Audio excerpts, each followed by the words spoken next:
Peggy 16. Sega.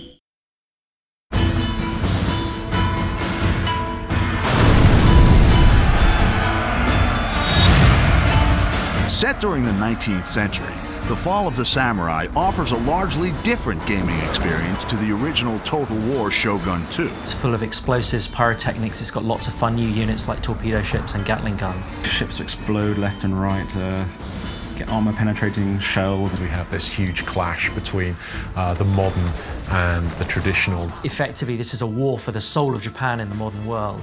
Torpedoes in the water, sir! In The Fall of the Samurai, the campaign map has been extended both further north to Hokkaido and to new island provinces in the south. Ultimately, at the end of the Boshin War, the shogunate forces were chased by the imperial forces into Hokkaido, forming the Ezo Republic, which was kind of the last stand of the shogunate forces. The campaign map has been reimagined to reflect the new time period, with steam railways making their first appearance in a Total War game. Developing a rail network allows swift movement of troops and agents. You know, if you've got a Gatling gun factory, say, in one province at the end of the railway line, you know, within a turn you can get him right where he's needed at the front line.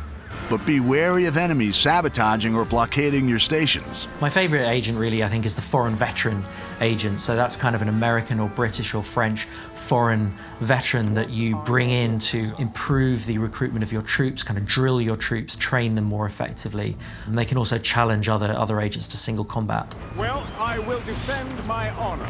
The American, British, and French nations play an important part in the struggle for victory. Japan was rich in natural resources and obviously trade opportunity. The Americans were very keen on tapping this potential. You know, a bunch of Americans turn up and say, you will trade with us, and back it up with some gunboats.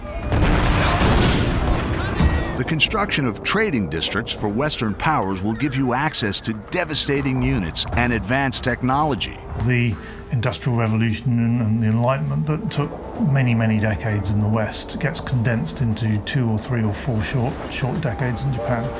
In about 30 years, it's one of the most advanced industrial nations in the world. Instead of having to rely on expert swordsmen and people who you have very few of, you can train anybody to fire a Gatling gun. But the cost of modernization is great. You know, modernization means mechanized factories. It means the breakdown of traditional social values and social connections. Industrial development can breed discontent in the people and reduces the effectiveness of traditional weapons and units, such as samurai. A lot of people became more and more angry with what they saw as increasing foreign domination. If modernization, unhappiness becomes too much of a big issue, a region can suffer a samurai rebellion, which was something that actually happened in the 1870s, where a bunch of disgruntled samurai decided that all this westernization was no good and rose up against their masters. I thought it was quite nice. The dynamic clash between the old traditions and the new industrial world is at the heart of The Fall of the Samurai. Like all Total War games, there's no wrong path to victory.